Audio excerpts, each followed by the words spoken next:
lead the Derby field up to the line, and it's Ruler of the World who won the Derby. A royal win in the Gold Cup. Esteban has done it.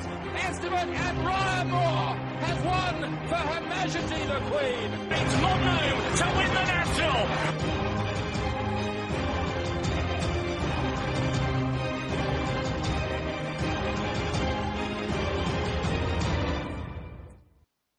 Welcome to the Picks on the Paddocks podcast. You are listening to David Weldon.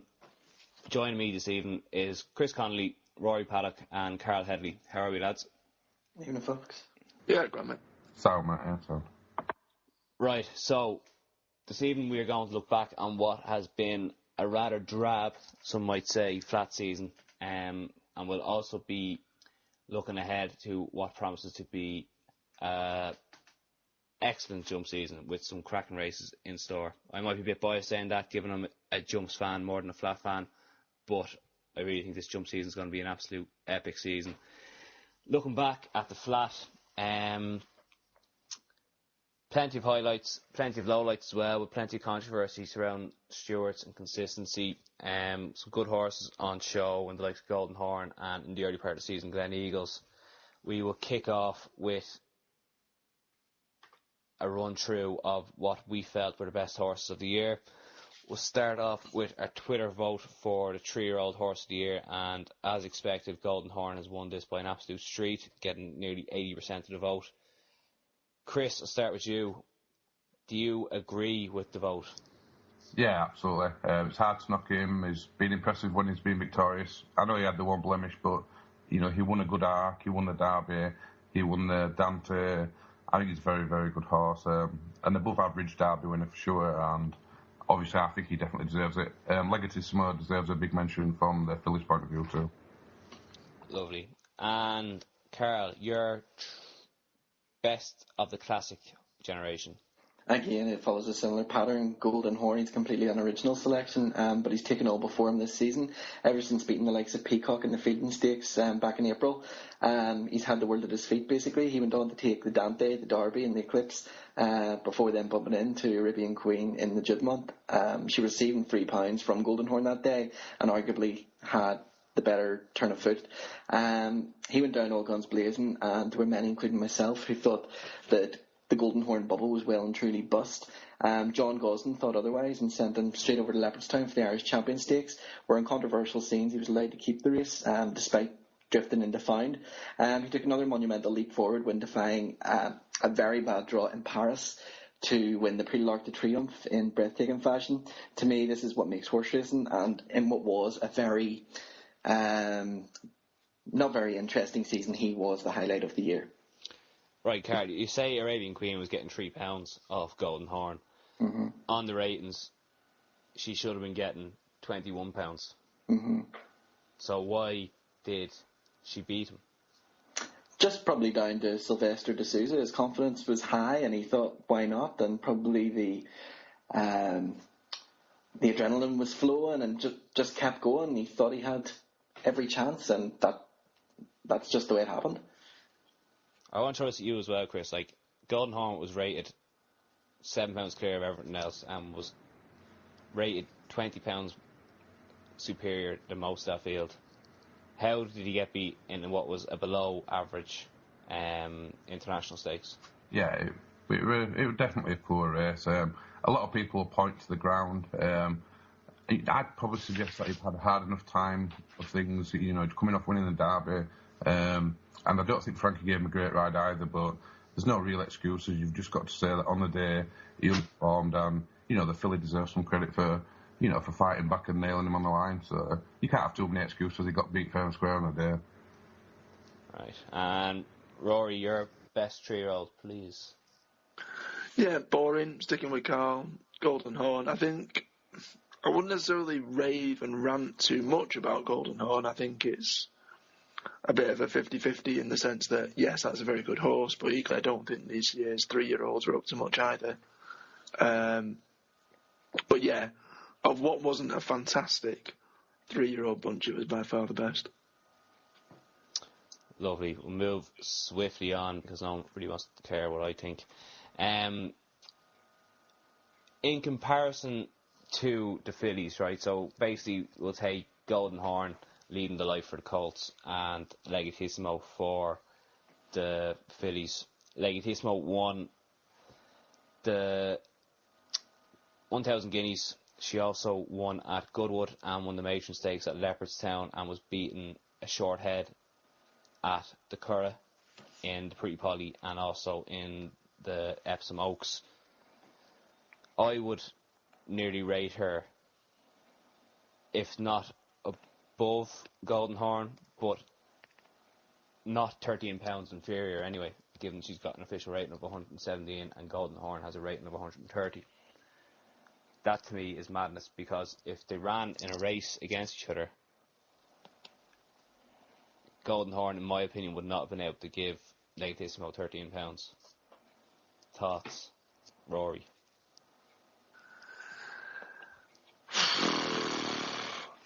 Oh. No, I'd actually agree with you. I don't think £13 swing would be something Golden Horn could overcome. Saying that though, if it came down to a bit of a fight, I don't think Legitissimo would necessarily have the bottle to go ahead, barring what obviously happened at York for Golden Horn. Is it a race it'd be worth seeing? Whether it will obviously have it happen now. I don't know, I think there's too many variables. I think it depends on trip, I think it depends on ground. Over 10 furlongs and good to firm ground. Lads, you feel free to jump in here as well if you want. I'd still go Golden Horn. I just think Golden Horn is made of potentially sterner stuff than Legitissimo. I think if it came down to a bit of a fight, I think you'd see Legitissimo winning. Chris? I think £13 probably stretching it a little bit. I really like the filly anyway, so I'm a little bit biased. I'd probably say, if you wanted to give me a handicap on it, maybe 5 or 6 lengths. I think he's definitely better than her. His victory in the Arc, you can't underplay his victory in the Arc. He beat multiple great Group 1 winners, so I think he's probably 4 or 5 lengths better than her, but not 13. I mean, that's too much for me. I'm not a big fan of the ratings anyway, so he wouldn't be given a £13 or 13 lengths. Yeah. Before I come to you, Carl, a point I want to pick up on the Arc, right?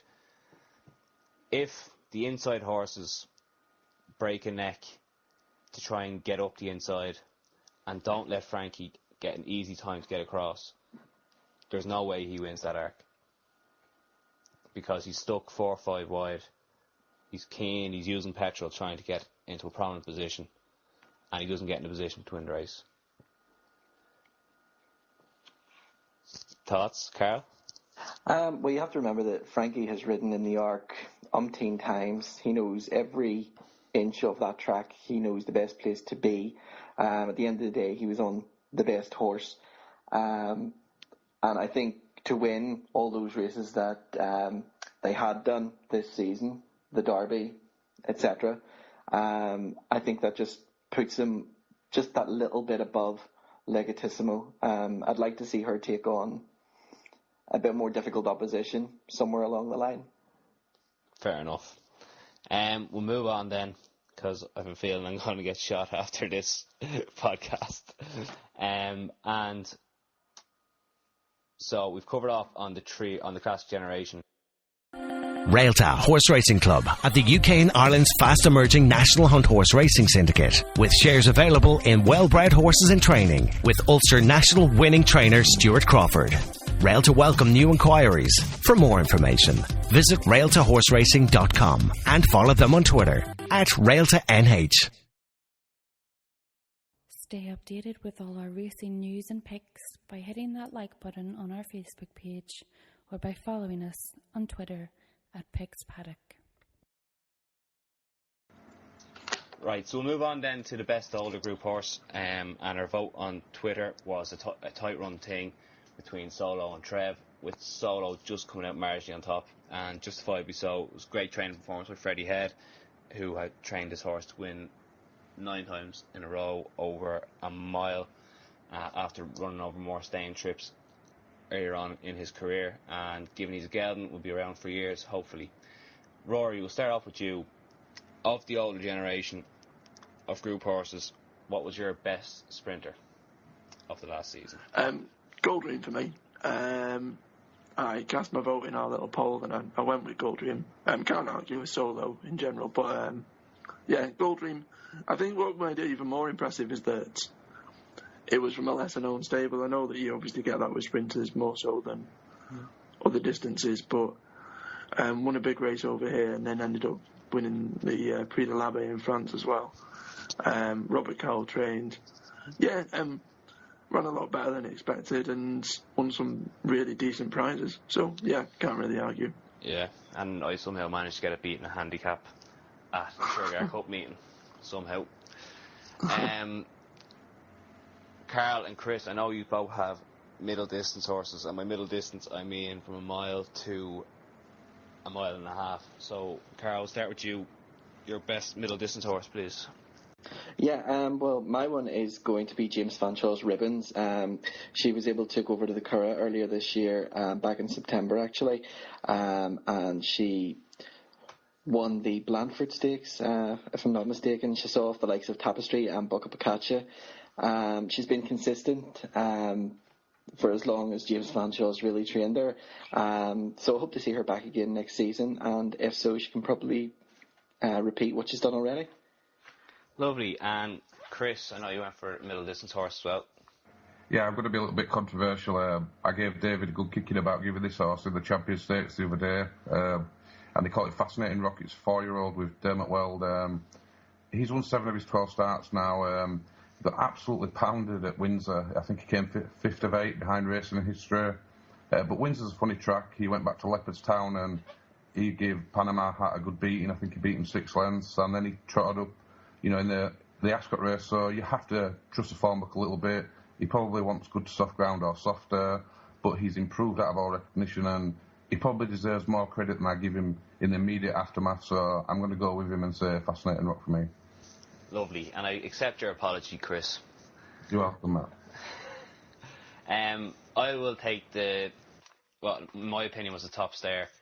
This category, probably last year we all thought that Forgotten Rules would dominate, but with a mixture of ground probably going against them and not getting the runner of the race. And while I don't advocate Ryan Moore's actions on Wicklow Brave in the Long Distance Cup at Ascot on Saturday, I feel this is a Group 1 horse masquerading as a hurdler. He finished the neck behind Adrian Murphy in the Irish Ledger over 1 mile 6 and then went on to frank that form again by beating that horse and finishing 3rd in the Long Distance Cup at Ascot over the weekend just gone. Wicklow Brave is probably going to run a fair few handicapped and maybe even graded races over hurdles, but I think next season with the ground on the soft side he should be making his claim in most of the big stay-in races at group level. We'll move on now to our favourite handicappers of the year, and Carl, given you were very eager to give this earlier on, I will start off with you. Yeah, I just think last year Godolphin had a horse. They still do have the horse, Musadas. It took him 7 attempts to actually lose his maiden status. He appears to have matured and been progressive over the last wee while, and he made all there last Saturday when winning the Balmoral Handicap. I think he's one to keep on your side for next year. Certainly looks progressive. Lovely. And Chris? Yeah, I'm going to go with Collini. He's trained by Kevin Ryan. I thought he got given a shocking ride by Gary Halpin at York a couple of starts back. He came 3rd. He led everywhere apart from the last 100 yards, unfortunately for him. But he went to Leopardstown the time after over 7 furlongs and given a much better ride by Gary Halpin that time. And he dotted up. I think he's a very nice horse and he's as tough as it comes, especially from a handicapping point of view. So Collini for me. Lovely. And Rory? Yeah, I want to throw 2 out there. One of them is a bit obvious. Don't Touch from the Richard Fahey yard, unbeaten, ended up hacking up in the Air Gold Cup. Some people sort of question the form of that race, but I think it's got an absolute abundance of scope to be a lot better next year. Relatively lightly raced. I think he's only raced 5 times. To be honest, the likelihood we'll probably see it in handicaps again is going to be relatively slim. It's got probably much bigger prospects going forward for next season. And the other one is Dominic Ellsworth's Master of the World. Tends to run somewhere between 7 furlongs and a mile and one. Purely based on its very consistent nature. I think he's only finished out of the top 4. I think it's something like 2 out of 8 of its starts. And that's in big-time handicaps as well. So, yeah, those are the 2 for me. Lovely. I actually don't have any, so I'm not going to give you any. Do you want your say? Email the show direct from our website at picksfromthepaddock.co.uk/podcast and get involved. We'll move on now, and I have one for this, and it's the favourite race of the year. And mine is going to be the Portland, and mainly because I've been following steps for ages.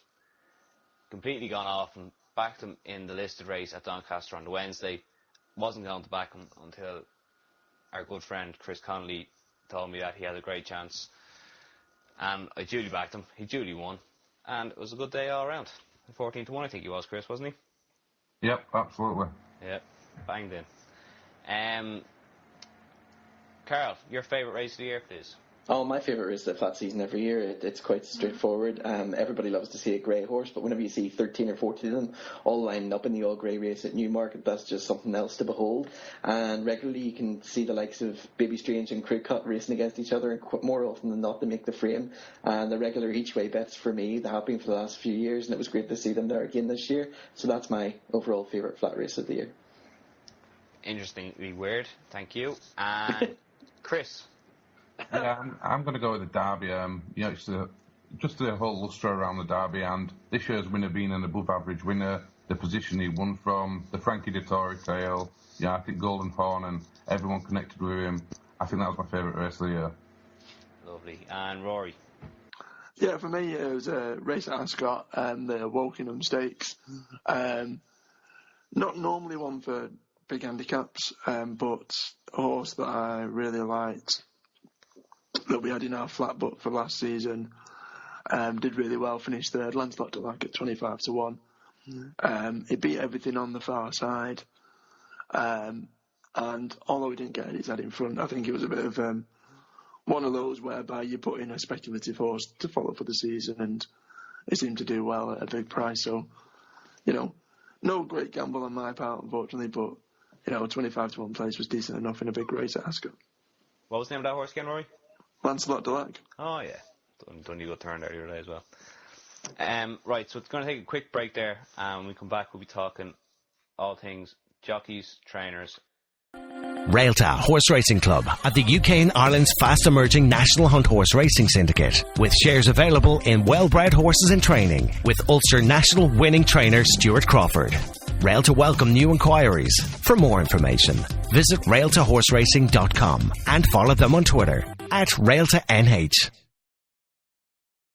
Do you agree with our thoughts in this week's racing? Have your say and comment on this video now. Welcome back, and as promised we'll move on now to all the major talking points really of the flat season, and there were plenty of them. Mostly leaving a sour taste in the mouth, with plenty of controversial decisions that put racing in a bad light, in my opinion anyway. And this is in relation, of course, to stewards. There was a couple of high-profile incidents, mainly 2 on the same day, where the English St. Ledger, at Doncaster was reversed, rightly or wrongly, and then a similar incident happened at Leopardstown, the Irish Champion Stakes, and the stewards made no alteration to it. I'm going to start with you, Chris, because I know you're probably, for once, more agreeable with the stewards in these cases. How do you feel the stewards have done over this flat season? If you want to point straight to a rule book, then you can contradict the decisions the stewards have made, but this is a problem that's been in British racing for many years. It's beyond ridiculous because there's no consistency whatsoever. We talk about this every single year. If you want to pick out particular cases, then Storm Stars, for example, in the Voltage, I think it was, clearly should have been disqualified if you go by what the rule book states. It's my opinion that Storm Stars would have still won, but there has to be a line that you can't go past. At the incident in Ireland with Golden Horn, I had no real problem with. Horses have jinked before, seeing the shadows of the grandstand, things like that happen. In France, obviously, he would have been disqualified. Anywhere else, he'd have probably been disqualified. But I think we have to have a harder line, if you like. We don't want to be seeing horses bumping each other and going down by heads and necks, or, in Free Eagle's case, he even lost second place. So you can point to the discrepancies, the inconsistencies. Even though I am happy at the eventual decisions, or my opinion is that the right horses were allowed to keep the race or reinstate, whatever, I just think it doesn't look very good to the rest of the world. And if it weren't here, they'd probably all been thrown out, the big three cases anyway.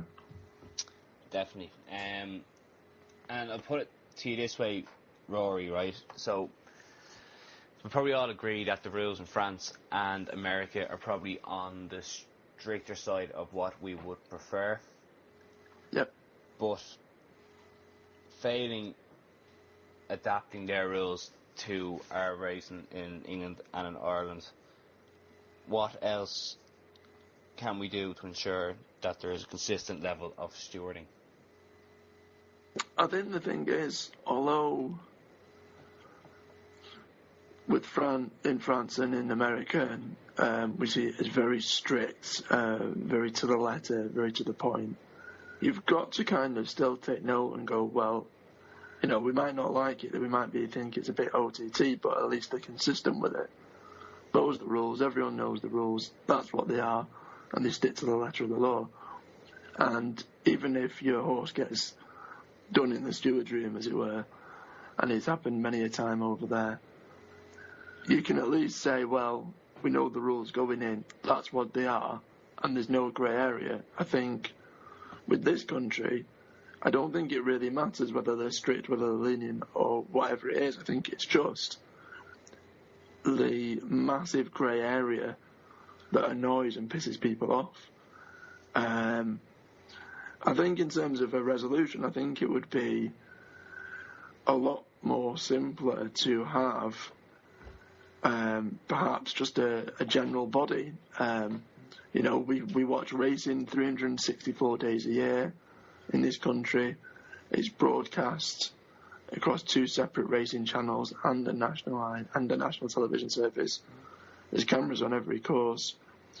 I understand why they have on-course stewards, but what's going to be, say, 5 guys in a room, all watching the same race, all going off the same notebook, off the same set of rules, a centralised body that can be accountable for every decision, rather than, well, the guy at Yarmouth thinks this, so we can get away with that because he's very lenient. We'll then go to Brighton where the guy's stricter. We'll go to Newmarket where it's not as strict. And it's that grey area that I think annoys everyone. If there was one centralised location or governing body that did it all, that were accountable, that could come out and give statements, then I think that would probably be more beneficial. Lovely. Just on that point as well, I think we need to get away from letting the jockeys make their cases as well, because as we've seen in the St. Leger at Doncaster, Colin O'Donoghue was more than capable of handling himself under severe pressure with cameras there and everything, and at Zane he kind of just thought it was a normal Wednesday at your run-em-up meeting, where he was just going to be given the race and there wasn't going to be anything made of it. He might have got a couple of days ban. Whereas Colin O'Donoghue pronounced himself and gave a good case to why the race should be reversed, which obviously influenced the stewards. Like, they're all human at the end of the day, they're easily influenceable. But that for me should be taken out. And Carl, what are your thoughts on the whole situation at the moment? Well, I think it's too easy to blame the stewards. I think the jockeys have to take some ownership as well and put a bit more. I don't want to say put a bit more effort into it, but just concentrate more on what they're doing and stop all trying to go for the same, gap that doesn't appear to exist, and just ride the race as they should and keep your horse out of trouble and give punters a fair run for their money. I think it's just too simple to blame the stewards. The stewards, do have a hard decision to make, and rightly or wrongly, they will make it right or they will make it wrong. But I think some of the onus lies with the jockeys too. So would you rather see a kind of athletics approach taken to horse racing, where we've stagnated starts and each horse has their own lane and they all run in their own lane, and if they step out of their lane they're disqualified? No, but there's no need for horses to be so close to each other. It's just daft. I mean, they have a whole wide track. Utilise the track. But on like a tight track like Patrick, where there isn't that much space, they all have to kind of huddle up beside each other.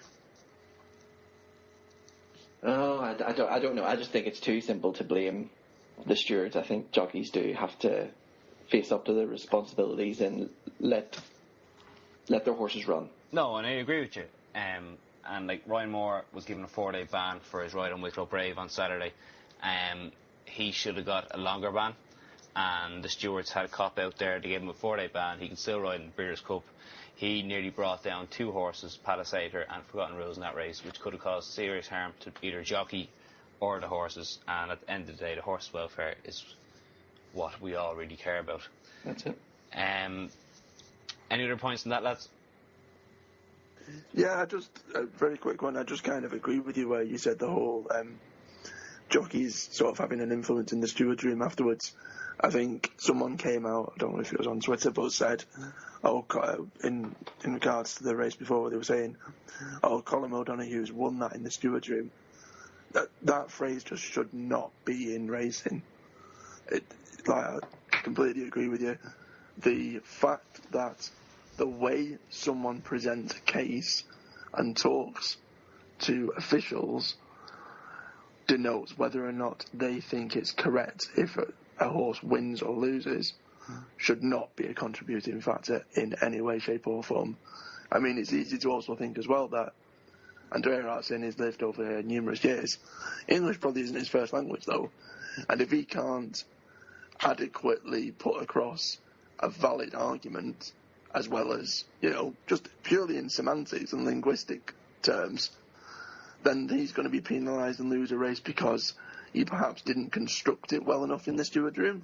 Nah, it's a nonsense thing that just shouldn't be a factor at all.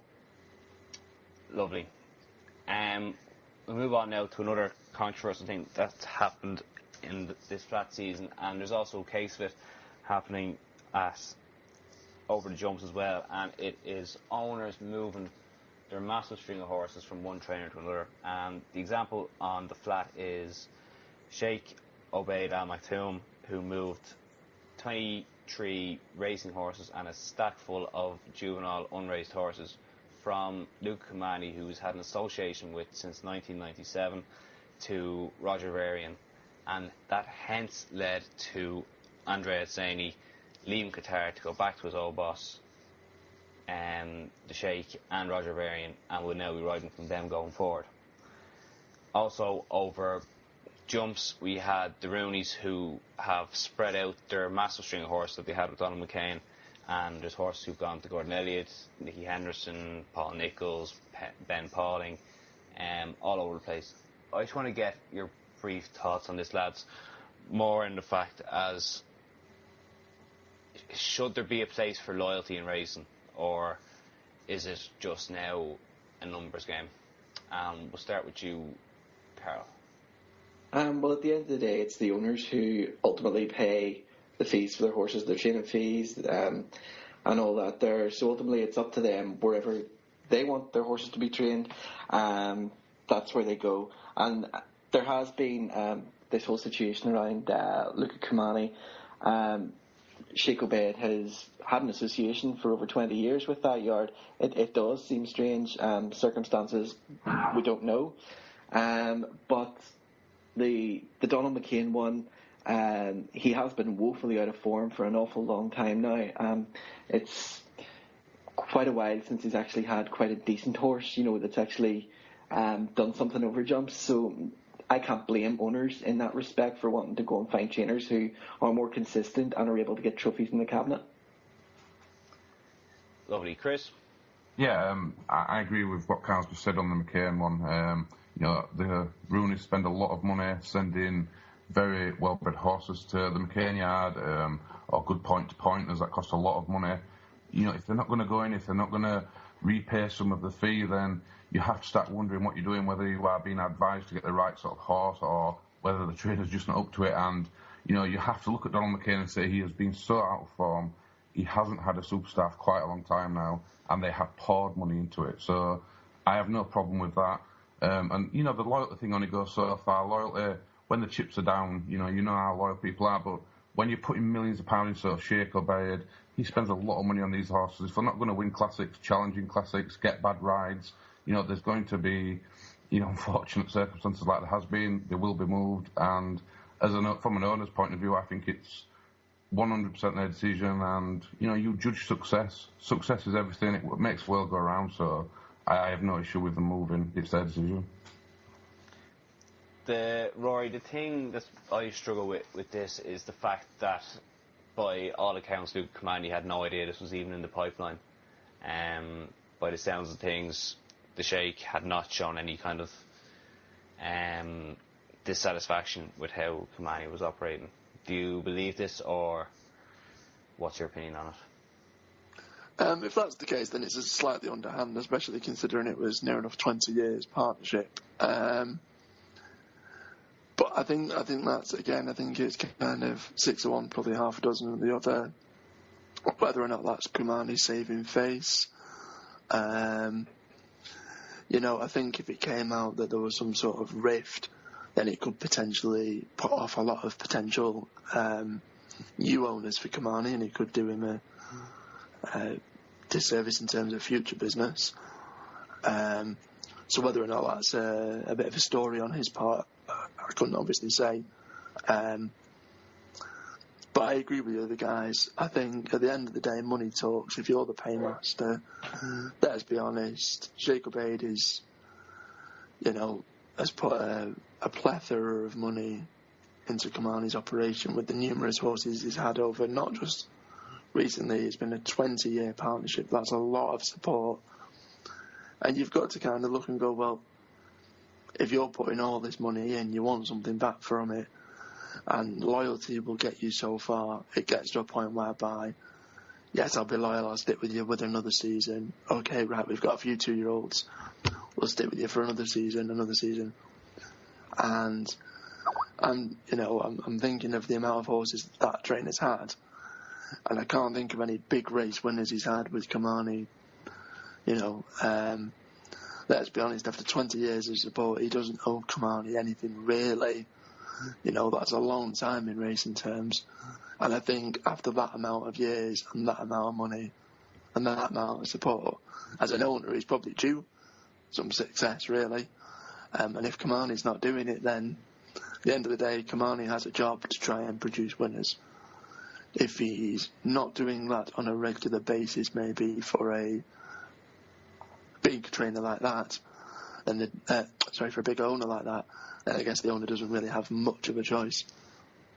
If I could just jump in just for a second, just thinking about the Luca Kamani situation, I think maybe even a few seasons ago when Kieran Fallon was still riding for the Kamani stable, I think something was maybe bubbling under ever since then, if I'm remembering this rightly, and Sheikh Obeid didn't want Fallon riding the horses. Fallon was retained by Sheikh Obeid. There was something went on there, and anyway, but to say it's a surprise, I don't think it is as much a surprise as what we're being led to believe. Now you've seen our tips, we want you to show us yours. Do you have what it takes to tip a winner? Use hashtag tell us your tips and tweet us at PixPaddock. We'll move on now to what we think are the best jockeys and the best trainers that have shined over this last flat season, and we will start with our Twitter poll, which not surprisingly had both Frankie Dettori and John Gosden miles in front of everyone else, and you can't really argue with that given the seasons they've had. Rory, this question is threefold. Start with the jockeys. I want your best jockey on the flat season, claimer and want to follow over the winter on the all-weather?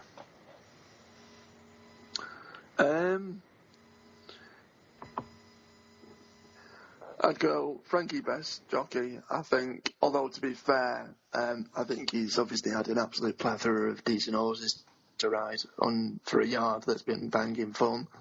But I still can't take anything away from him. He still had to ride the horses, still had to get them over the finishing line. Best young jockey, best apprentice. There's been quite a few, but I'm a big fan of Jack Garrity. Again, he's been given quite a few decent rides, but he's still got them over the line. He's still won some big prizes. And in terms of a jockey to follow on the all-weather, I'm a big fan of George Baker anyway, despite what happened at Doncaster last season on Qatar Glory, but we won't mention that.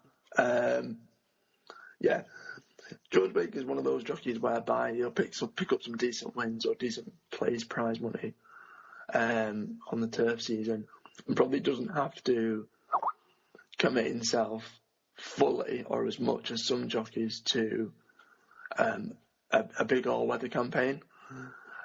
So his rides that he grabs are relatively spare. But yeah, George tends to rack up a winner, on a Friday night at Wolverhampton or, some relatively low-grade meeting without having, say, a ride for every race on the card. So yeah, George Baker for me, a jockey I'm a fan of anyway, and on the all-weather I think he knows how to do it pretty well. Lovely. And Chris, same question. Jockey of the year for you, claimer or apprentice of the year, and also a jockey that you think is going to have a big winter leading into a big season next year. I'm going to start off with my claimer, and I'm going to go with Rob Hornby. He rides a lot for Pam Sly, has a tremendous strike rate. I think he's up above £40 in terms for a pound stake on every one of his mounts. He rode a double the other week. Very strong jockey, good in the finish, a good judge of pace as well. So I think he's a very, very underrated claimer, and I think he'll go places. The jockey for the all-weather, George Baker's as good a choice as any, but I'd be quite happy to go with the Adam Kirbys of this world or the Luke Morrises. They excel round Southwell on a terrible Sunday afternoon. They're just good at it. So I'd probably stay with Luke Morris and say he's going to bring on some bacon for you. So yeah. Lovely. And Carl. Hello. Your best jockey of this past flat season, a claimer that you think's had a great year, and also one to follow over the winter leading into a strong spring, summer. My jockey of the season probably, this probably is just because he just rides and goes unnoticed probably day in, day out, but probably Joe Fanning. He just doesn't get the credit that he deserves. He's getting on in years a bit now, but he rides so consistently for Mark Johnson amongst others, and he gets a fair few winners, to be fair to him. The best apprentice or up and coming this year I have found to be Sammy Jo Bell. Ironically, she was called in to replace Hayley Turner on Sugar Cup Day, and notched up a double on what was her first appearance at a high profile event broadcast across the nation. So I'm giving her a shout because she's a local girl here as well, and a big well done to her. Throughout the winter, probably the best person to keep track of is Charlie Appleby, as unoriginal as that sounds. Godolphin seem to take any amount of races on the all-weather circuits between Wolverhampton, Kempton, Lingfield and wherever, so just follow them blind. They usually do go off short prices, but they're usually rewarded with prize money at the end of the day. Lovely. Mine, just for the record, would be I can't believe no one said Roy Moore, given the fantastic start to the year he had. Fair enough, he got injured, and it's probably a bit of a forgotten man, but the Royal Ascot he had, if the season ended there, he'd be called the greatest thing since sliced bread. But I won't say him. I think Pat Smullen has had an unbelievable year. He's such a good judge of pace and good judge of tactics, as we've seen on Fascinating Rock, on Covert Love a couple of times in France and in Ireland, and he just gets it right so many times. He's probably one of the most consistent jockeys that are out there, and was deserved Irish champion jockey again this year. And my claimer is a young lad by the name of Connor King. He rolled out his claim this year at Goran and is still getting plenty of big rides. He's based with David Watchman in Ireland, and I think he's one to look out for in the future. I think there's a big job waiting for him somewhere. The jockey to follow will be one he'll probably be riding a lot at Dundalk over the winter, and it's Killian Leonard. He's a £10 claimer at the moment. He's only had a handful of rides, but he's very skillful, and I think in these big handicaps, apprentice handicaps, his claim is going to be worth its weight in gold, and I can see him having an absolutely massive winter, leading into him having a very fruitful and long career over on the flat. Chris, I've just noticed you never gave me your favourite jockey of the year. Yeah, I gave him some stick last year, and he's been crowned champion jockey this season, so I'm going to have to go with Silvestre de Souza. I thought he had a shocking time of things last year. The job at Godolphin looked way too big for him, and anything that could go wrong basically went wrong for him. He bounced back in tremendous style this season, and some of the rides he's given the horses, incredible rides. A ride on Arabian Queen, for example, fantastic ride, and confidence is a big thing in racing, and he's definitely got his back together. Do you think he'll succeed in America over the winter? Well, at the rate things are going, he's at the top of his game. He's good from going from the front, so he'll be able to pinch a few races. I would have thought they like to go with the clock in America, so it'll be a test for him. But he's improved, totally out of recognition in my opinion, and I think he'll make it anywhere. A good jockey should make it anywhere. Lovely. We'll move on to our trainers, and I'll kick this off now. So what I'm looking for off you lads is what you think is the best trainer, and also the most upwardly mobile trainer, or up-and-coming trainer, if you want to say it that way. Start off with the poll, and again, as I said earlier on, no surprise here, John Gosden absolutely cleaned up, and he's had numerous successes with Jack Hobbs, Golden Horn, and plenty of other horses in between. For me though, as someone who likes their bread and butter racing most days of the week, Richard Fahey, he has had an unbelievable year. He's had massive successes with his 2-year-olds, Birchwood, and a couple of others as well, who have won big juvenile races, and also he's done well in all the major handicaps nearly every Saturday. He's done pretty much what Paul Nicholls has done over the winter, and cleaned up all them big handicaps. And the trainer I'm most looking forward to seeing where he goes with his operation is William McCreary over in Ireland.